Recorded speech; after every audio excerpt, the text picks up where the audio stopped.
తెలంగాణ ప్రత్యేక రాష్ట్రం న్యాయమైన డిమాండ్. తెలంగాణ ఒక రాష్ట్రం. తెలంగాణ 4.5 కోట్ల జన ఆత్మగౌరవం. తెలంగాణ భూమిపుత్రుల నినాదం. తెలంగాణ మన జన్మ హక్కు. తెలంగాణ ఉద్యమం అస్తిత్వం కోసం జరుగుతున్న ధర్మయుద్ధం. గనులు ఘనులు ఉన్న నా తెలంగాణ కోటి రతనాల వీణ. 4.5 కోట్ల గొంతులు ఏకమై ఎలుగెత్తి నినదిస్తోన్న సాధికారిక స్వాభిమాన గీతం నా తెలంగాణ.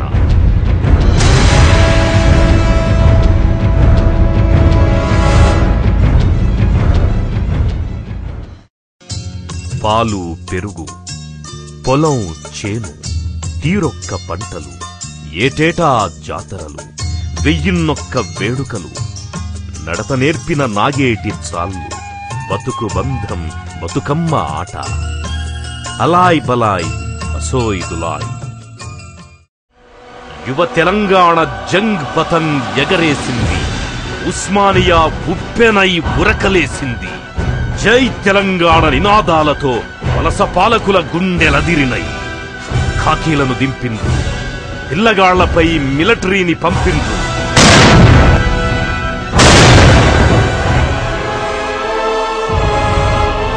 లాఠీలు తూటాలతో ఉద్యమాన్ని అణగదొక్కాలనుకున్నారు.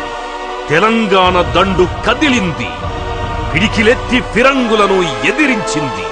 స్వరాష్ట్ర పోరాటం కోసం విద్యార్థి వీరులు అమరులయ్యిండ్రు.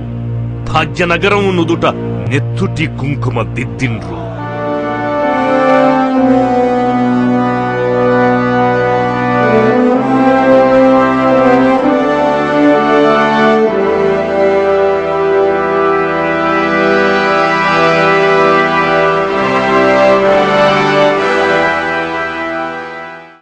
మా త్యాగం వృధా కాదంటూ అమరుల స్థూపమై యువతకు స్ఫూర్తిగా తెలంగాణ తోవకు కందిలి పట్టిండ్రు.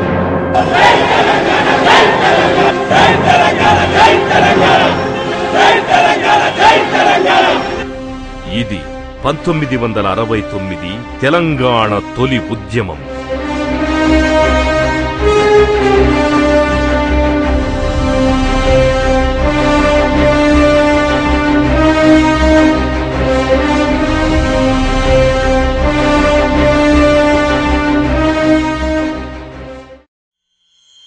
కాకతాళీయమో కారణ జన్మమో ఇదే ఏట ఉద్యమ బాలుడు ఉదయించిండు.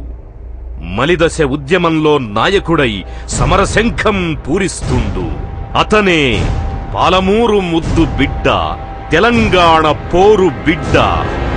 ఉద్యోగులను అధికారులను ఉద్యమ బాట పట్టించి ఢిల్లీ గద్దెను గడగడలాడించిన గెజిటెడ్ సీనన్న.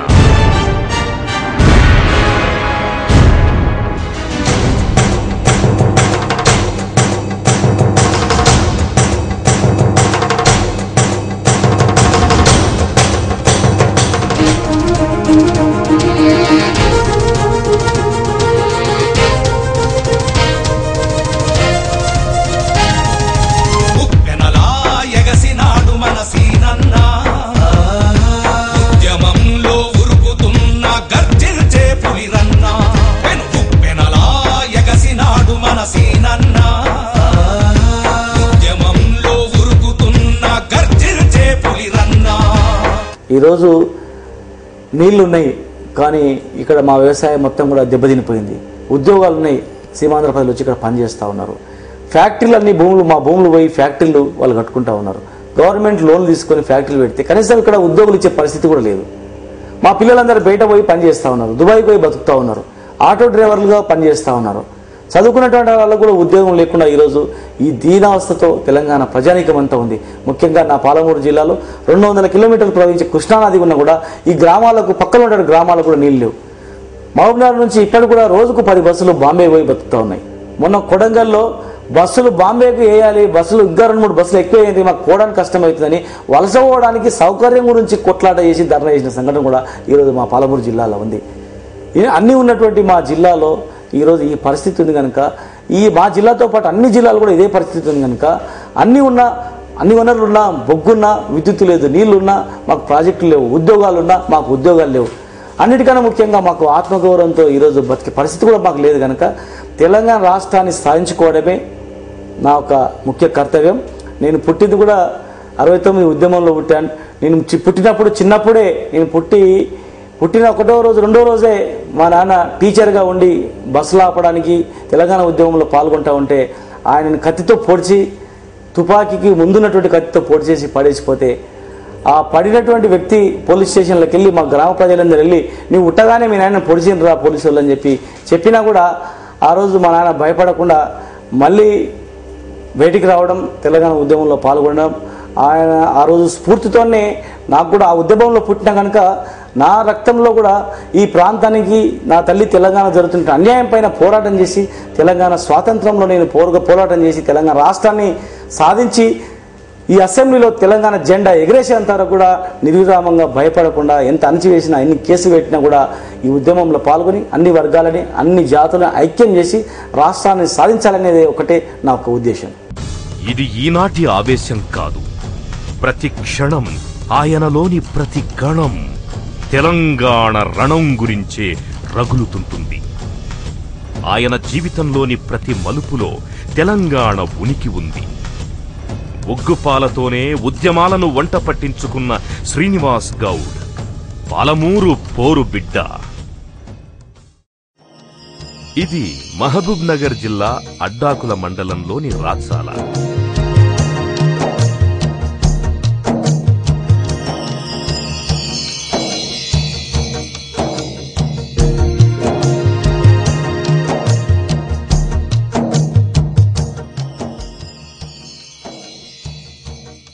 తాటివనం సగర్వంగా తల ఎత్తుకున్న ఈ ఊరే సీనన్నకు ఉద్యమ పాఠాలను నేర్పింది. శ్రీనివాస్ గౌడ్లోని నాయకత్వ లక్షణాలు నడత నేర్చింది ఇక్కడే. నాన్న నారాయణ్ గౌడ్ హెడ్ మాస్టర్, అమ్మ శాంతమ్మ అచ్చంగా తెలంగాణ తల్లే. వారి తొలిచూలు బిడ్డగా 1969 మార్చి 16న జన్మించాడు శ్రీనివాస్ గౌడ్.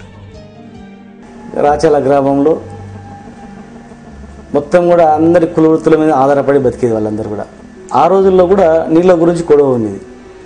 అప్పటి నుంచి కూడా చెరువు నిండిందంటే చివరి దశలో అంటే కోతకొచ్చే కన్నా ముందు నీళ్ళు సరిపోక కొట్లాడుకునేది, నీళ్ళ గురించి కొట్లాడుకునేది. అప్పుడు కూడా అది కూడా గుర్తుంది. అంటే నిజంగా కూడా నీళ్లు ఇక్కడ ఉంటే ఆ కొట్లాట ఉండేది కాదు కదా. నీళ్ళే ఉంటే మా ఊర్లో కూడా అంత వ్యవసాయం చేసుకుని హాయిగా బతికేది కదా. అన్ని కుల వృత్తులు కూడా హాయిగా ఉండేది కదా. ఒక చెరువు నిండినట్లయితే చెరువు కింద వ్యవసాయం చేసుకునేది. ఆ వ్యవసాయం జరుగుతున్న సందర్భంలో కుమ్మరోళ్ళకు పని ఉండేది, కమ్మరోళ్ళకు పని ఉండేది, ఒడ్లోళ్ళకు పని ఉండేది. అన్ని కుల వృత్తులకు కూడా పని దొరికేది. వ్యవసాయం బాగుపడితే అన్ని వృత్తులు బాగుపడి ఆ కుటుంబాలు కూడా మంచిగా బతికేది కదా. ఎప్పుడైతే వ్యవసాయ రంగం దెబ్బతిన్నదో ఊర్లన్నీ కూడా ఈ రకంగా ఇబ్బందులైనవో ఇంకా లాభం లేదు, ఏదో ఒకటి మనం చేయాలి, ఏదో ఒకటి సాధించుకోవాలి, ఏదో ఒకటి ప్రత్యేకమైనటువంటిది మనము పోరాటం చేయాలనే ఒక తపన, ఆ ఒక కసి అనేది నాకు చిన్నప్పటి నుంచి ఉండేది. తన బిడ్డ తెలంగాణ ముద్దు బిడ్డడవుతాడని ఆ తల్లి అనుకుందో లేదో కాని సకల జనుల సమ్మె శంఖారావంతో ఉద్యమానికి ఊపిరిలూదిన సీనన్న తెగింపుకు తెలంగాణ తల్లి మురిసిపోతోంది. కరువు పీడనలా పాలమూరు రాచాల 69 పోరు ఊపే నిన్ను ఉయ్యాలా. చరిత్రలో నిలిచిపోయే సకల జనుల సమ్మె మన తెలంగాణ తల్లి మెచ్చి ఎత్తుకుంది నిన్నే. పని బతకాలే, పల్లె బతకాలే, కులాల కలహాలు వద్దు, చేతి వృత్తులకు చేయూతనివ్వాలి అంటోన్న మంచి మనిషిని చూసి రాచాలే కాదు తెలంగాణ రాష్ట్రమంతా శహబాష్ బిడ్డ అని ఆశీస్సులిస్తోంది. పల్లె మనసు పరిమళించే పేదల సీనన్న, కష్టజీవులకు ఎల్లప్పుడూ తోబుట్టువైతడన్నా. పల్లె మనసు పరిమళించే పేదల సీనన్న, కష్టజీవులకు ఎల్లప్పుడూ తోబుట్టువైతడన్నా. ఉప్పెనలా ఎగసినాడు మన సీనన్న, ఉద్యమంలో ఉరుకుతున్న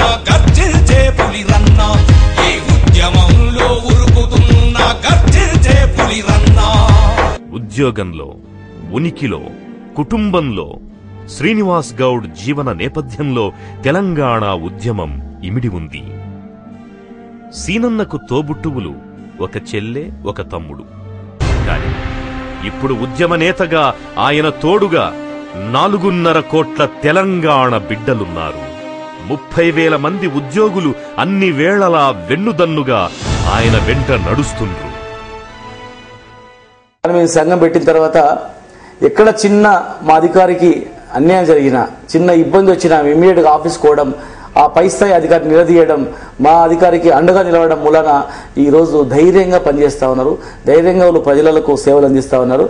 ఈ ప్రాంతంలో పనిచేస్తున్న అధికారులు ప్రభుత్వంలో వచ్చిన స్కీమ్స్ అన్ని కూడా ప్రజలకు పోయే విధంగా కూడా ఒకవైపు ప్రజలకు పోతూనే ఒకవైపు సేవ చేస్తూ, ఒకవైపు ఇక లాభం లేదు తెలంగాణ రాష్ట్రం సాధించుకోవాలని చెప్పి ఇంకొక వైపు చెప్తూ, ఇంకొక వైపు ఉద్యమంలో కూడా పాల్గొనడానికి మేము సక్సెస్ఫుల్ అయినాం.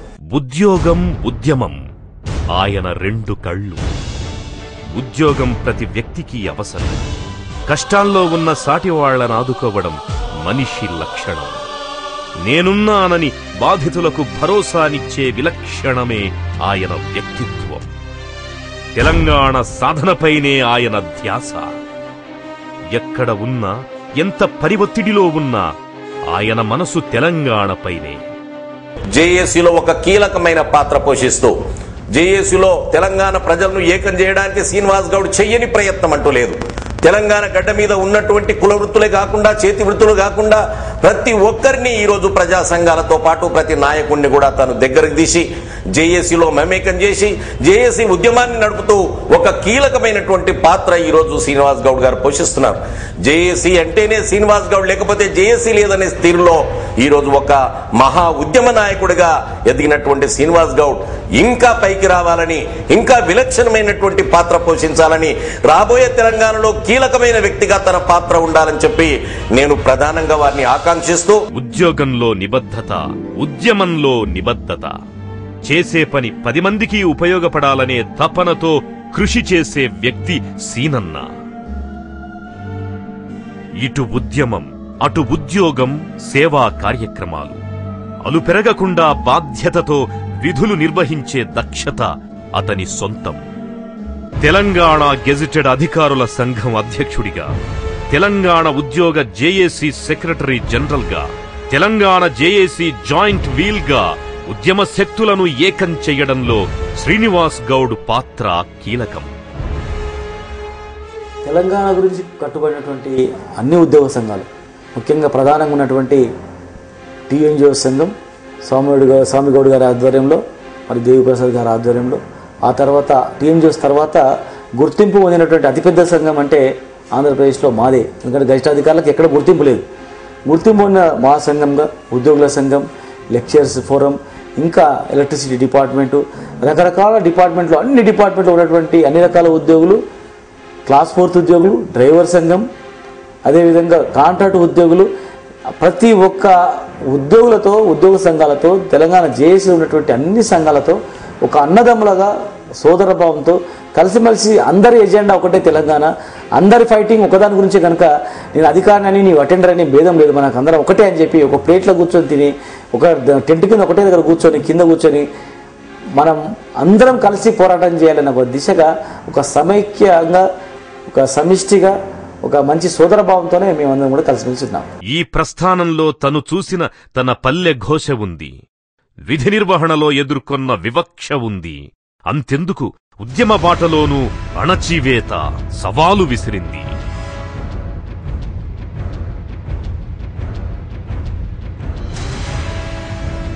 అయినా తల వంచుకోలేదు. ఎంచుకున్న బాట నుంచి ఇంచైనా తప్పుకోలేదు. తెలంగాణ తోవలో పల్లేరు గాయాలను ఏరేస్తూ గమ్యం వైపు సాగుతూనే ఉండు. ఈరోజు తెలంగాణ గెజిటెడ్ అధికారుల సంఘం ముందుకు పోతున్నటువంటి వైనాన్ని మేము చూస్తా ఉన్నాం. అందుకే టీఎన్జీఓల, టీజీఓల పాత్ర అంటే ఇది అన్నదమ్ముల పాత్ర. ఒకవైపు అధికారుల బాధ్యతలు వాళ్ళు నిర్వహిస్తున్నాయి, మేము ఒకవైపు సబార్డినేట్ గా ఉన్నప్పటికీ కూడా ఇద్దరం కలిసి తెలంగాణ ఉద్యమాన్ని ఒక చుక్కానిలాగా ముందుకు తీసుకుపోయి అందరం కలిసి తెలంగాణ సాధించుకోవడానికి ఒక ఐక్య ఉద్యమ నిర్మాణంలో మేమందరం కూడా పాలు పంచుకుంటా ఉన్నాం. ఎక్కడ తెలంగాణ ఉద్యమముంటే శ్రీనివాస్ గౌడ్ అక్కడ హాజరు. ఎవరైనా సరే ఏ కష్టం వచ్చినా సరే ఆదుకోవడానికి వెనుకాడని నైజమాయనది. చదువుకునే రోజుల నుండే ఆయనది విలక్షణ వ్యక్తిత్వం. దళితులంటే ఆయనకు ప్రత్యేక అభిమానం. చదువుకోవాలని తన 7 పిల్లల్ని అప్పట్లోనే బడిబాట పట్టించిండు. దళిత బడుగు బలహీన వర్గాలు అధికారం వైపు అడుగులేయాలి. అభివృద్ధి అందరికీ చేరాలంటే చిన్న రాష్ట్రాలు ఏర్పడాలన్న అంబేద్కర్ ఆశయాలను స్ఫూర్తిగా మలుచుకున్నారాయన. అంబేద్కర్ మార్గంలో అంతా కదలాలి, అధికారం వైపు కదం తొక్కాలనే స్ఫూర్తిని నింపేలా తను పుట్టిన గడ్డపై 6 అడుగుల అంబేద్కర్ విగ్రహాన్ని ఏర్పాటు చేశారు. ఇది విగ్రహం మాత్రమే కాదు, దళిత బడుగు బలహీన వర్గాల చైతన్య దీప్తి. విద్యార్థి దశ నుంచి కూడా ఈ బీద బడుగు వర్గాలంటే మా అబ్బాయికి శ్రీనివాస్ గారికి చాలా అభిమానం. వాళ్ళని ఏ విధంగా తీసుకురావాలని చదువుకునే రోజుల్లో కూడా బీదవాళ్ళంటే చాలా ప్రేమ చూపించేవాడు. తన క్లాస్మేట్స్ ఎవరైతే ఉన్నారో కొంచెం బీదవాడు అంటే వాడిని ఎమ్మడేసుకొని పోయేవాడు. తను తినదంటే కూడా ఇంత వాళ్ళకి పెట్టి తాను తినేవాడు. తను ఒక్క నిమిషం అర్థం అప్పుడు కూడా చూసుకునేవాడు కాదు. చిన్నప్పటి నుంచి కూడా అమితమైనటువంటి ఆసక్తి వాళ్ళని పైకి తీసుకురావాలని ఆ ప్రేరణనే మా అబ్బాయిని ఈ స్థితికి తీసుకొచ్చింది. ఇంత మంచి సంస్కారవంతుడు నీకు బిడ్డగా జన్మించడం నీ అదృష్టం అని అంటారు. నా పిల్లలు 10 మంది లోపల మంచి పేరు తెచ్చుకోవాలి, 10 మందికి సహాయ సహకారం అందించాలనే ఒక తండ్రిగా నేను భగవంతుని కోరుకుంటాను. ఉద్యోగం కొరకు ఎంతో చేస్తూనే ఉన్నాడు, చేస్తాడు కూడా, చేసి సాధిస్తాడు. 1988లో డిగ్రీ పట్టా పొందిన శ్రీనివాస్ గౌడ్ అప్పటికే వలస పాలనలో పల్లె కష్టాలను కన్నీళ్లను చూసిండు.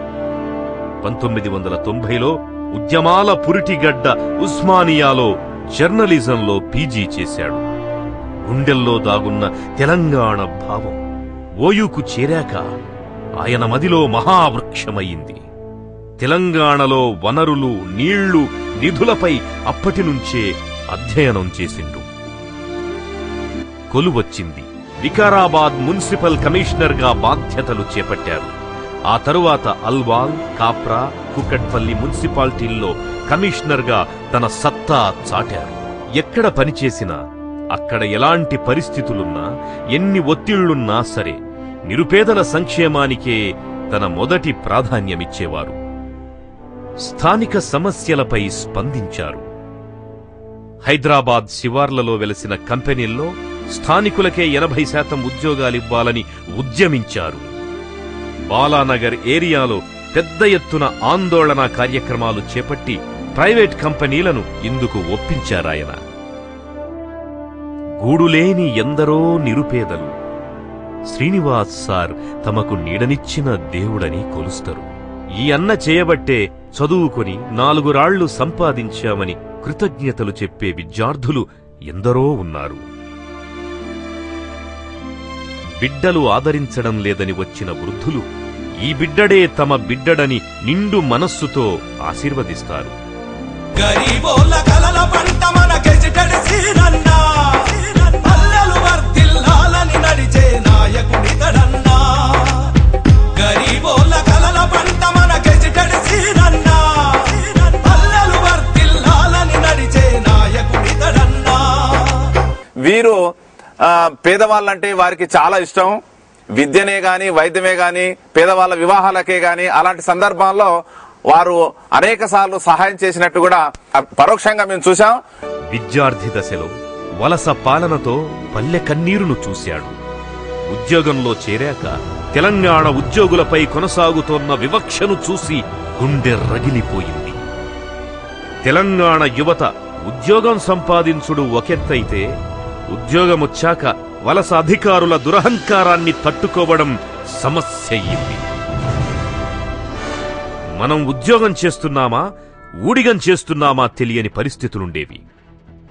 ఆంధ్రా సిద్ధాంతుల అడ్డాగా మారిన సచివాలయంలో తెలంగాణకు అడుగడుగున అవమానం. తెలంగాణ ఉద్యోగులకే కాదు, అధికారులకు అడుగడుగున అవమానాలే. ఇన్ని అవమానాలు చూస్తుంటే కడుపులోకి తిండి ఎట్టా పోయేది, కంటికి నిద్దురెట్ల పడుతుంది. దినారాత్రులు ఇదే మనాది. మీరు హైదరాబాద్ పరిసర ప్రాంతాలు చూడండి, మొత్తం సీమాంధ్ర అధికారులు ఉన్నారు ఇక్కడ. ఎవరైనా తెలంగాణ అధికారులు సీఐ ఉన్నాయంటే వాడిని భయపెట్టించి ఏదో ఇంటెలిజెన్స్లను ఇంకో రకంగానో వేయడం. సరౌండింగ్లో ఉన్న ఎంఆర్ఓ పోస్ట్లో ఎక్కడైనా కానీ ఎంఆర్ఓ పని చేయాలి, కానీ ఇక్కడ డిప్యూటీ కలెక్టర్ పనిచేస్తూ ఉన్నారు. ఆర్టీఐ డిపార్ట్మెంట్లో, రిజిస్ట్రేషన్ డిపార్ట్మెంట్లో 610 ఉల్లంఘన చేసి చాలామంది అధికారులు ఇక్కడ పనిచేస్తూ ఉన్నారు. రెవెన్యూ ఎర్నింగ్ డిపార్ట్మెంట్లలో ప్రాముఖ్యత ఉన్నటువంటి డిపార్ట్మెంట్లో ఆ స్థానాల్లో మొత్తం వాళ్ళే. ఐఏఎస్ ఆఫీసర్లు 90% మంది తెలంగాణేతరులే ఉన్న పర్సంటేజ్లో. ఐపీఎస్ ఆఫీసర్లు వాళ్ళే ఉన్నారు, అధికారులు వాళ్ళే ఉన్నారు. ఎవరో ఒక అధికారి ఉన్నాడంటే ఆయనకు మంచి పేరు వస్తుంది, అంటే ఆయనకు పిటిషన్ వేయడం, ఆయన తప్పించడం, వాళ్ళ అధికారికి వేయడం, ఇట్లా ఇబ్బందులు ఈ రోజు వరకు కూడా జరుగుతూనే ఉన్నాయి. బాధపడ్డం కాదు, భయపడే పనే లేదు. బరి తెగించి వలస దురహంకారాన్ని కట్టడి చెయ్యాలి. ఉంటే 1, పోతే 2, ఏదైతే అది గాని తెలంగాణ బతకాలంటే బరిగీసి కొట్టాడాలి. కదం ముందుకేసిండు హెజిటెడ్ సీనన్న. అప్పటి నుంచి ప్రతి క్షణం ఆయనలోని ప్రతి కణం ఆలోచన అంతా తెలంగాణ రణంపైనే. ఎగసినాడు మన సీనన్నా.